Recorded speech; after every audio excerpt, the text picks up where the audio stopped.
This is another episode of Standup Comedy, your host and MC, celebrating 40-plus years on the fringe of show business. Stories, interviews, and comedy sets from the famous and not so famous. Here's your host and MC, Scott Edwards. Hi, and welcome to another special bonus show, an audience of one. And again, we have something a little bit different for you this week. We hope you're enjoying these bonus shows. There's something a little extra just to keep a smile on your face. Short and sweet.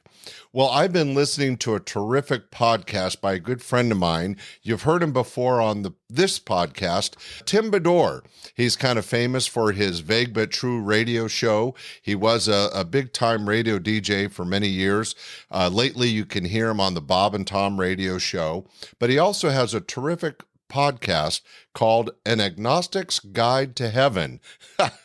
He comes up with some great verbiage. Anyway, Tim is a very funny guy, and his podcast is terrific. So in this bonus show, I just wanted to plug his podcast, give you just a few minutes of it so you can get a sampling of his podcast, and hopefully you'll listen to more and share it with friends. Hey, I always do this just to add a little extra humor and fun and variety to the podcast listener's life, and I hope you enjoy Tim's podcast as much as I do. Ladies and gentlemen, here's a little bit of An Agnostic's Guide to Heaven starring Tim Bedore.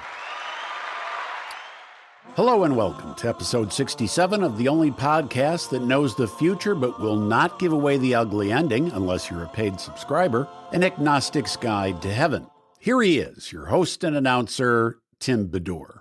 Well, thank you very much. Well, I got an email from someone who is worried about cancel culture and political correct attitudes, and they don't know what they can even laugh at anymore without offending anybody. So I'm going to get to that. But first, I want to get to this email from someone looking for life coach help and advice on what may be the issue of our times. Well, COVID is the issue of our times, and global warming, and the attack on the Capitol and our very democracy, and people believing what they shouldn't believe. Okay, so there's lots of issues of our times, but the issue I want to talk about today is how we relate to one another because it's so messed up. There is so much tension and frustration all over America, which erupts into violence or just verbal blowback towards everyone. Has there ever been a time when Americans were this pissy with one another? Well, the Civil War. Okay, totally pissy. We were so pissy. Shooting and killing, slavery. Okay, things can be way worse. But in my lifetime, people suck now more than ever before. And if you want to see just how much people suck, go to this website called Nextdoor. You sign up, you enter your zip code, you get in a chat group of actual neighbors who post about this and that going on literally next door. And whenever I go on there, people suck. Sometimes I get optimistic that the world is getting better. Then I go on Nextdoor for a reality check. So here's the email I got from someone who must live near me. Hello, neighbor. I've heard you're a life coach, and boy, does our neighborhood need your help. A recent immigrant to this country posted this on the Nextdoor app, and he was just trying to be a good neighbor, but the response Sharif got just makes me sick. Tim, what is wrong with people, and how do I deal with my neighbors now? And it's signed Roasted Rosie in Roseville. Okay, so here's the post from Sharif that got things going in my neighborhood on Nextdoor. And understandably, Sharif's punctuation just kind of goes missing. He's new here. He's writing in a second language. So I'll just read it as is. Here's the post. Thanks, period. Thank goodness last night there is 3 cars of police cheese and speeding car in my neighborhood, and I hit last night the cat, thank you to the police and thanks to the neighbors, and no period to end that sentence. And then he put in parens, save any descriptions of people for the next step, whatever that means. Now, there were 2 types of responses to Sharif's post. A dozen or more people thanked him for being a good neighbor, keeping an eye out. More than a few congratulated Sharif that his language and writing skills were getting better. Apparently, they've seen his post before, and this new post represented progress. So they encouraged him to keep up the good work. And then there were the people who responded to Sharif with things like, police cheese? I would not want to smell that. Someone else said, where can you buy police cheese? Is this a fundraiser? I'll buy some. And Police cheese is the worst, especially when it's speeding. Of course, the people protective of Sharif responded, Sharif is new here.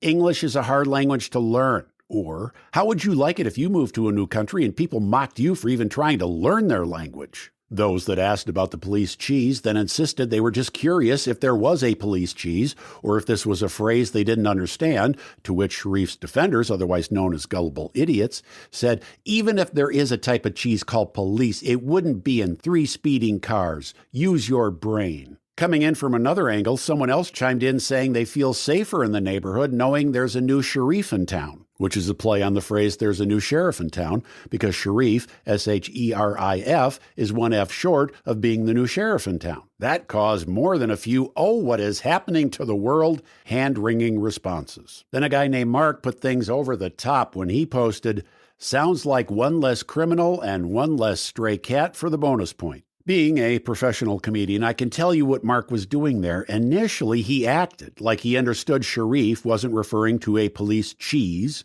but a police chase of a criminal. So initially, Mark is looking like a good guy, but then twists it back the other way when he says, and one less stray cat for the bonus point, meaning that the police ran over and killed a stray cat, and that's a bonus point good thing. Well, that set the Sharif supporters, who are also animal supporters apparently, over the top, and there was a cascade of how could yous and how dare yous. And Mark, I sure hope you don't have kids or pets that get run over one day. Or other people who are really, really, really pissed off saying to Mark, I hope one day it's your cat or kid that gets run over by a police chase, rather. That was my mistake.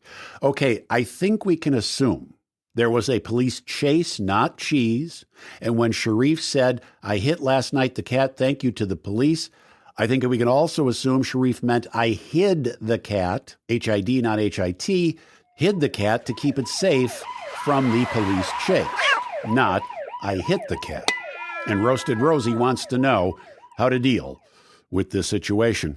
Roasted, as your life coach, my first suggestion is get off this Nextdoor app.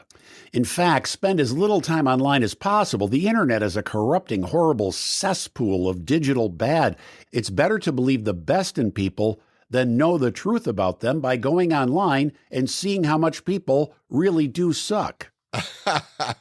Well, that was a little snippet of An Agnostic's Guide to Heaven starring Tim Bedore. His regular podcast comes out with a show every week. If you get a chance, look it up on your Apple or Spotify directory and give it a listen. He's a great stand-up comic, a great voice in radio, and a good friend of mine. So thanks for listening to this special bonus show, and tune in Sunday for our regular show launching. Thanks for listening. Bye. We hope you enjoyed this episode of Standup Comedy, your host and MC. For information on the show, merchandise, and our sponsors, or to send comments to Scott, visit our website at www.standupyourhostandmc.com. Look for more episodes soon and enjoy the world of stand-up comedy. Visit a comedy showroom near you.